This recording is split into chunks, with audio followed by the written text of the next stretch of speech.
Hello ছোট ভাই। দাদা আম কি করে এখন? হ্যাঁ, কত করে আম বলবে তো? কত করে? হ্যাঁ, 3 টাকা 4 টাকা।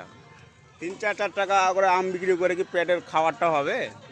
হবে না। না, আমের কোয়ালিটিগুলো দেখো, একদম ফ্রেশ মালদার আম। আমাদের মালদার বিখ্যাত আম 3 টাকা 4 টাকা বিক্রি করছে।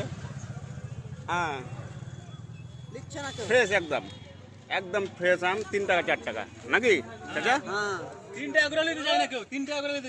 হ্যাঁ, এ দেখো মালদা বেলে বিখ্যাত আমের জন্য, আর মালদার আম 3 টাকা 4 টাকা।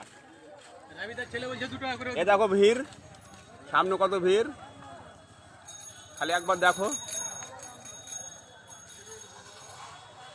সামনে ভিড়, পিছনে ভিড়। রাবিদার ছেলে কি বলছে?